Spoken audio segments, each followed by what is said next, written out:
guys, welcome back to my channel. Today I will be doing a review and giving another chance the Morphe Madison VR collection channel surfing.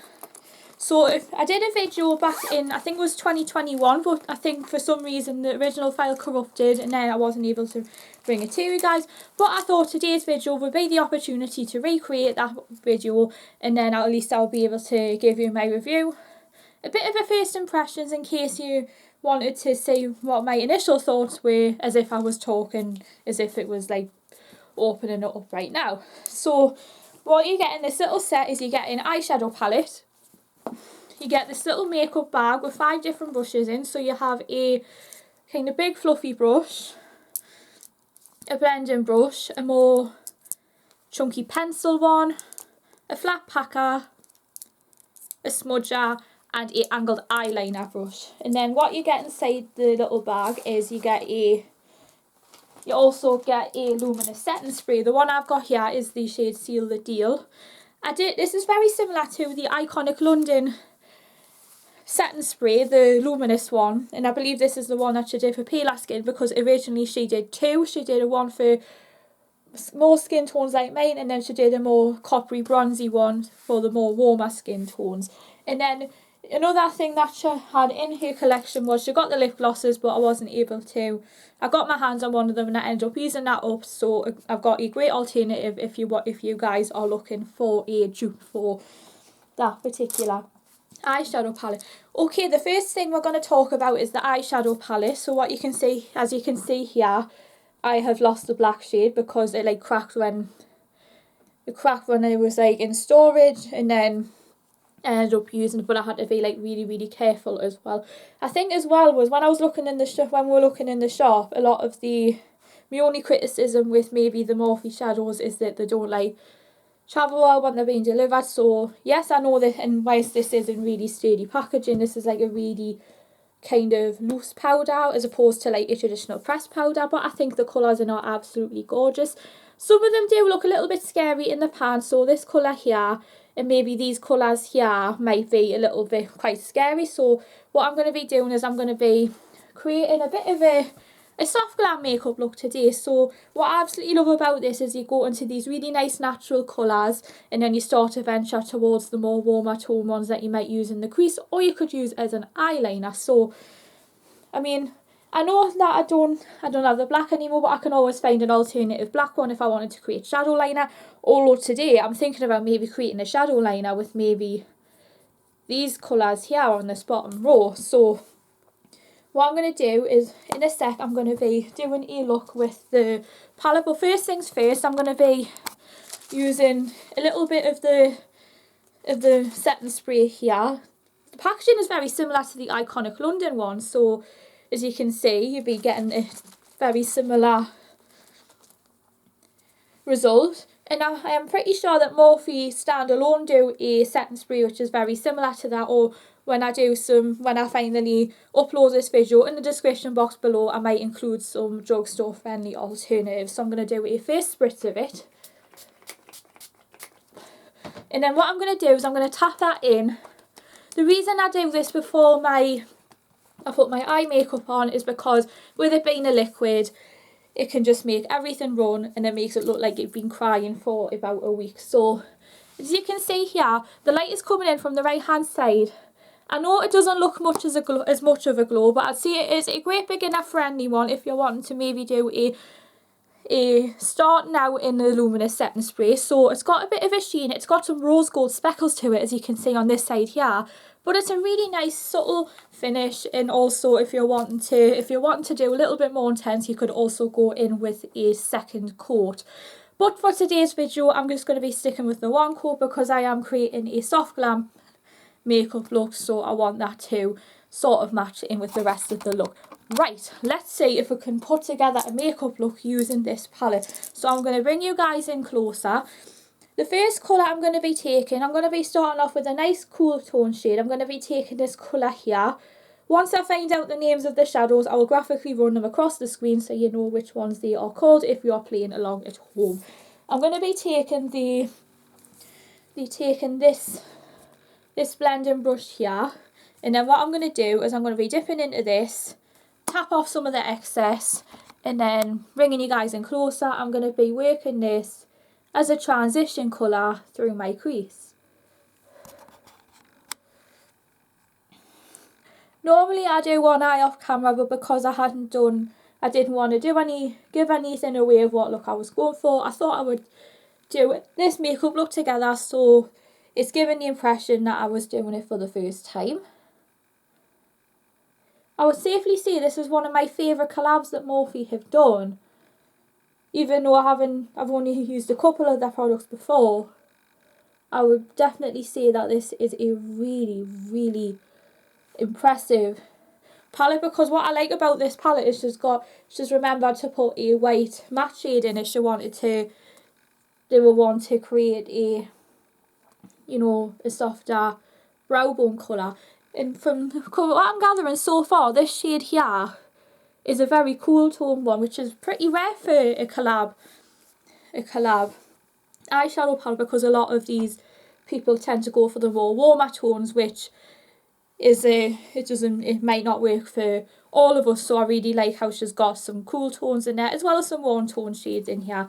I think this purple shade here that I might do in another video, because we are coming up to Wicked 2 coming out, so I thought I might do a video where I could recreate Ariana Grande's Glinda look. So this purple definitely screams Glinda Wicked vibes. So what I'm going to do is I'm now going to take this shade here, and I'm just going to be using the same brush, tapping off some of the excess because this is a very powdery shadow, and then I'm just going to be working this, but I'm focusing this more on the outer V of my eye because I want to create the definition and I want the shades to kind of melt into each other. A general rule of thumb, if you are adding definition to your eyes, I would say that it's little more, little more, little more, because it's much easier for you to put on than it is to take off. So I would rather add a tiny bit there, and if I wanted to go in with a little bit more definition, I could always just do a little dot more, and then I could just work this in with the colours I already have on. This colour isn't as scary or as warm toned as I thought it might have been, so what I'm doing is I'm just using it a little bit at a time and then building slowly. I feel like this is a long time since we have finally gotten a cool toned eyeshadow palette with a collab. So, and I always come back to this every autumn winter because it has some really nice neutral colours in as well. Some of the top row you could definitely wear for something like work, or if you're like going to an interview, if you wanted to create a more natural look, I would definitely say to use some of the top row. So maybe these three colours here, and then I could always put a little bit of definition. So for the very, very outer corner of the eye, I'm going to go in with this colour right here, and I'm just going to be using this chunky pencil brush, and I'm just going to be dabbing this, but I'm just going to be focusing it on the outer part of my eye. Actually, it's coming off a little pink, maybe because I've got like blusher, maybe I've got blusher on like my temples, so that might have dulled it down a little bit, but it definitely looks more like a brown with a slight burgundy undertone to it.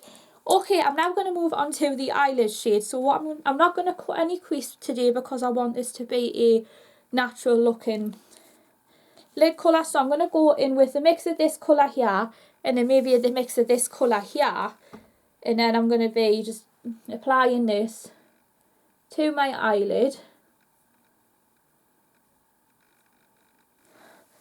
What I might do is I might spray it with a little bit of the setting spray, because if you're wanting a more pigmented look, some of them, that colour here might not be as pigmented as maybe the one next to it. So what I might do is I might pop this on with a bit of the spray. Oh, I'd say that's much better. So what I might do is I might dust a little bit of this on, and then I might take some of that shade next to it and then kind of layering it on top but not completely covering it.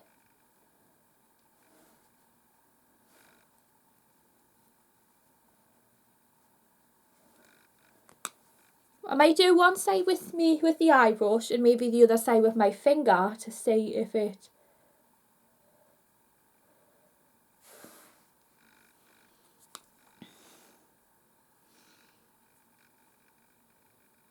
And then just trying to match these up again. And then the last kind of thing I want to do for the top part of my eye is eyeliner. So what I'm going to do is I might take a little bit of this colour here and then use the angled brush just to... Or actually I might use this matte brown colour here. So I might take this matte brown colour and then use the angled brush to create a shadow wing.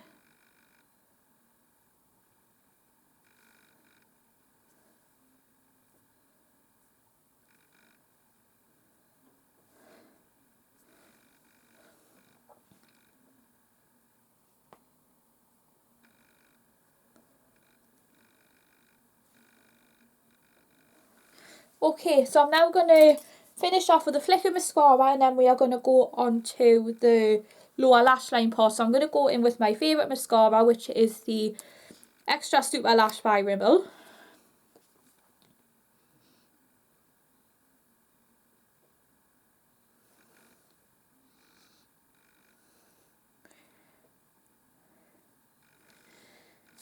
And then what I'm going to do is I'm just going to take the little smudger brush and I'm just going to take a mix of this colour here, and I'm also going to take this lighter colour here and then run that under the lower lash line.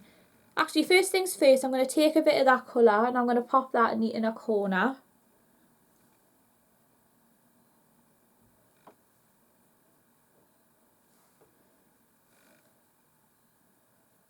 And then I tend to do a little bit of it underneath the eye. And this really helps to make your eyes look a lot more awake.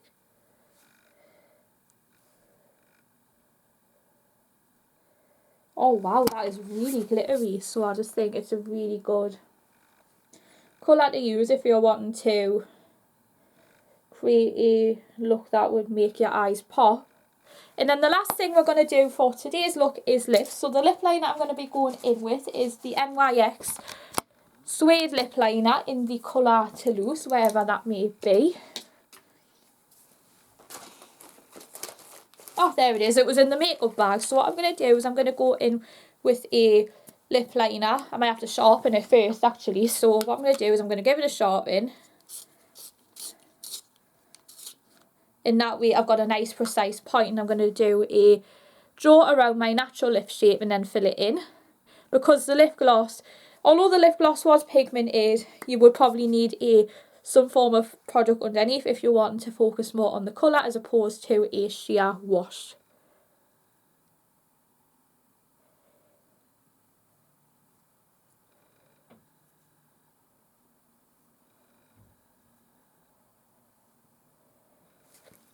Originally, the lip gloss I used was the Madison lip gloss in the shade Venus. If you guys are looking for an alternative to it, a almost identical match is the Kiko 3D Hydra lip gloss in the colour 32.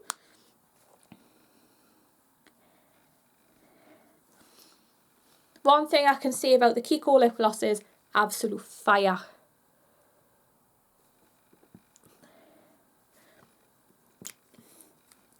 And there you have it, guys. That is my review and a tutorial using the Morphe x Madison Beer collab collection. So what I absolutely love about this palette is it's a great one to use if I was creating Halloween looks, because I come back for this every Halloween. I'm going to bring you guys out so you can see what my favourite ones here. From what I've seen, this is my absolute favourite colour here, this cool tone matte colour. And I started to take myself a little bit by surprise using some of these transition colours here because they weren't as bad as I envisioned. What I can definitely say about the Madison Beer Channel Surfing palette, that this is definitely a cool tone soft glam palette. So if you're just a beginner to smoky eyes, or if you're wanting to go for something that's more like bronze or gold, this is definitely the palette for you. The colours in it are very resembling to, I believe it's the 35O palette. I do have a Visage palette, I believe it's the coffee one, and they do have very similar colour tones or colour families in there. I absolutely love this setting spray because it gives a very subtle glow, and it's a great one if you are wanting to set your makeup in place, probably my best advice would be, if you are to do your makeup with this, I would say to do it once you've done your face makeup, as opposed to waiting until your eye makeup is done and then you've just undid all the work and it's just running halfway down your face. And with what, you get a nice amount in there. You get 100 millilitres in here, and what I would say is, if you are wanting to apply this, I would give it a good shake and then spritz on and then pat it in before it dries. I love the little collection of brushes that she's got, because you get like the little bag to go with it, and you could, and it's perfectly travel friendly because the palette has a mirror. And what I like about the brushes is, although they don't have names on, you have pretty much everything that you need to create an eyeshadow look, and then they're very travel friendly. So if you are going somewhere, say if you're going on holiday, or if you are going to like a special event where you are staying in a hotel, you could maybe use these ones, because there is pretty much every eye brush a beginner could need to create a look with this. So I hope you guys enjoyed today's video using the Morphe Channel Surfing collection. I know I didn't get to post the original video, but I thought I would compensate with you guys and do a one as we head towards autumn winter, because this actually featured in my best eyeshadow palettes for autumn and winter. If you would like to see more with this palette, let me know what colours you would like me to use. I might do a little bit of research and get some inspiration to see what colours I might want to do, and especially as we head towards Halloween, where I start to play with the more adventurous warm tone looks. I do plan on doing a tutorial of the Ariana Grande Glinda makeup from Wicked as we head towards Wicked 2, which will fly into cinemas on Friday the 21st of November. And this is a one that I've been really excited to see. I enjoyed the previous Wicked, so I'm hoping, fingers crossed, that the sequel, Wicked for Good, could really be on par or beat its sequel counterpart. In the meantime, guys, be sure to smash the thumbs up button and hit the notification bell so you're the first to hear of any new product, and I'll see you all very soon for another video. Thanks for watching.